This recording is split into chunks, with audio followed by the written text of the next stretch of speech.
Right then, welcome back to the channel. Let's do the player ratings. I'm going to get into the data for every single player, and there are some genuinely phenomenal statistical performances that belie the eye test that we saw. Let's get into them.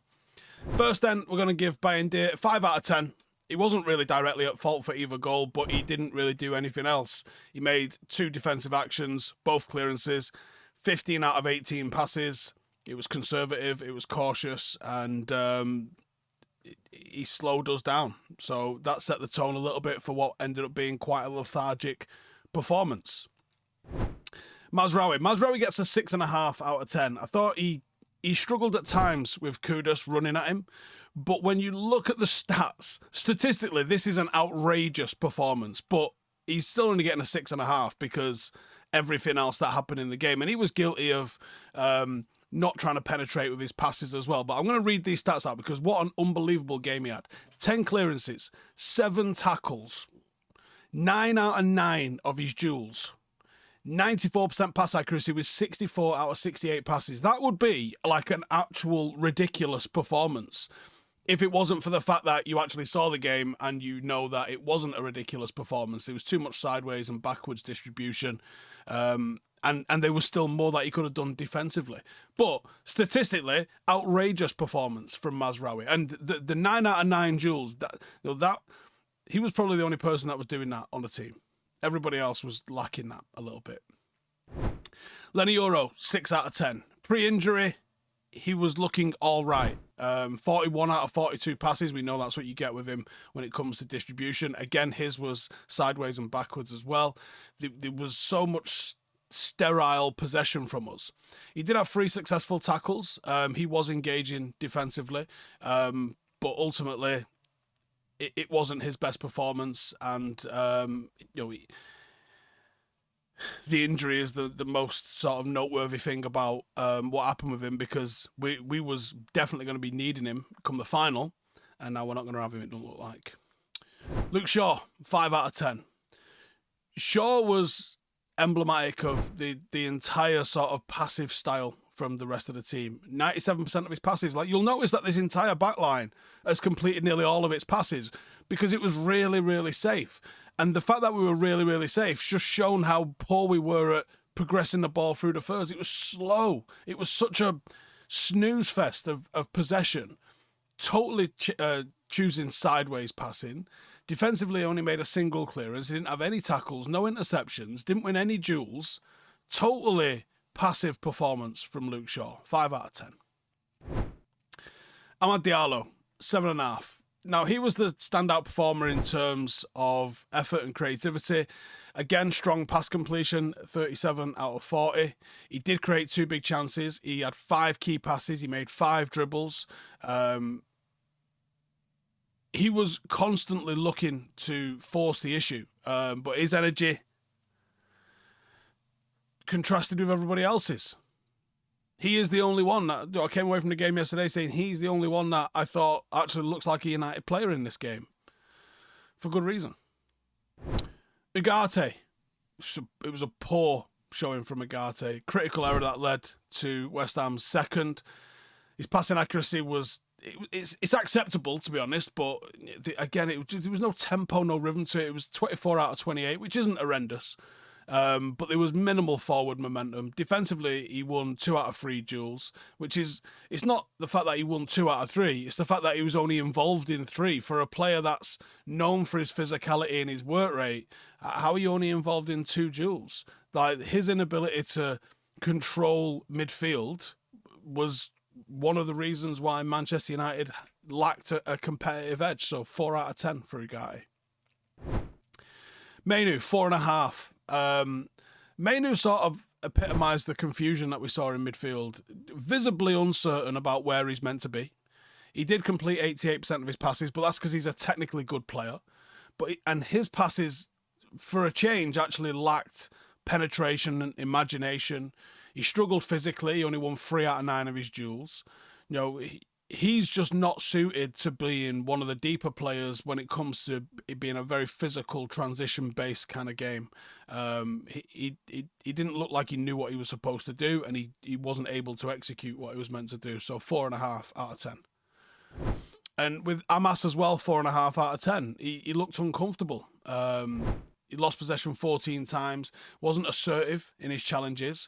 Again, he was okay with his passing, 23 out of 26, but that was because he wasn't breaking the lines. Defensively, there was a few times when you think, you can stop the cross here, assert yourself.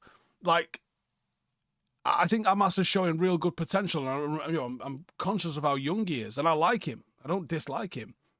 But that wasn't a good showing for him yesterday, and I wouldn't tell him it was a good showing if it wasn't a good showing. So, wasn't a good showing. Passive performance. Like, I think Harry works being an aggressive front foot kind of player, and that means when they've got the ball, being physical and active to get it back, and when we've got the ball, being aggressive and brave. And I don't know if it was orders from the manager, but the entire team just looked like it didn't want to take any risks whatsoever yesterday, and that's not good. Bruno, 5 out of 10. He got on the ball a lot, 72 out of 78, 92% pass accuracy. But again, his passing lacked meaningful sort of penetration.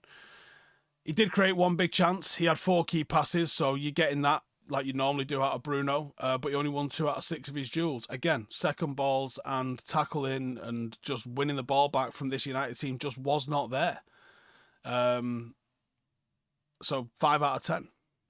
Mason Mount, 4.5 out of 10. Again, 19 out of 21 passes, but negligible forward impetus. 3 crosses, all accurate. Didn't result in anything that was a genuine threat.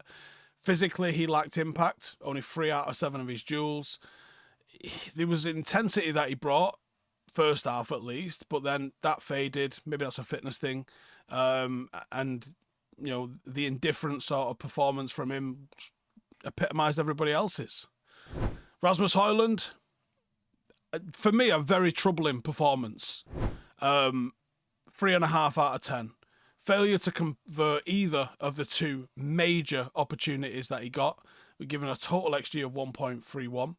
His pass accuracy was poor. He only got 9 completed passes. He lost possession 13 times. He won 4 of 14 duels. He was just dominated by West Ham. There's no anticipation. There's not even any desire. Like, I find it hard to explain what I mean in terms of this, but he's walking around with his shoulders slumped, looking at the ground. He isn't looking alert. He isn't looking where the ball is. He isn't scanning around, seeing where defenders are, seeing how he can impact the game. He's not lively. He's not at it. Like, that game, if you didn't already question his long-term viability as United's first-choice striker, that game had to. I think I'm ready to close the door on him, to be honest, and say, do you know what? No, I'm done. I'm absolutely done. But that game, if he was on the fence, that game should have put you over the fence. It really should have done. He is not good enough to be Manchester United striker, and that performance was embarrassing. There was one player who had a good game, right? The other 10 starters, right, did not have good games. But Rasmus Hojlund stank the gaff out. And I don't know how you're defending that. It's not a case of he's not getting the service. He's not looking for the service. He's not doing the things. He presses like an injured player. What is he doing? Tell me one thing that he's doing. I'll tell you the only thing he's doing on a pitch. Trying to win a hand fight with a centre-half. He marks the centre-half better than any centre-half has ever marked any forward. Just go occupy the half spaces, mate. Make the centre-half come to you. Try a bit of double movement. Bring him over to one side and then run into the gap that's created by him being moved. He moves towards the centre-half. He looks to the centre-half and the ball goes up in the air. He looks to the centre-half. He doesn't look to win the ball. Objectively not good enough. Subs then. So double sub at the 52nd minute. Yoro and Shaw came off. Harry Maguire, Victor Lindelof came on. I'm just going to say 5 for both. We'll start with Harry Maguire. 23 out of 26 passes, 88%. 1 key pass. Won 6 out of 8 of his duels. That's what we needed. A little bit of that. He did miss a decent chance himself as well, but that's not what he's on the pitch for. 5 out of 10. Victor Lindelof, again, 19 out of 22 passes. Didn't really bring any level of forward intent. Didn't really have too much to do defensively, except he had one error which led to a chance. Nice. So 5 out of 10 for Victor Lindelof. Dorgu came on for Ugarte on the 59th minute. We got a little bit of improvement in dynamism. He did complete 100 of his passes, 100% of his passes, 23 out of 23, and he won all 5 of his duels. Can't really argue with more than that, but again, like, I'd like to see him driving at people. Like, use that physicality that he's clearly got and do something with it. So he gets a 6. Garnacho, again, he brings energy, which he always does do off the bench, to be fair to him. But there was no effectiveness. 8 out of 12 passes. He had a decent chance, which he missed. Pretty ineffective cameo and just frustration, because that's the name of the game currently for United fans, is just frustration. So 5 out of 10 for Garnacho. Eriksen came on late for Ahmad. 5. Manager, 4 out of 10. He's got to take some of the blame for the way the team continually sets up to bore us. There has to have been some, at least, instruction to be safer with the ball.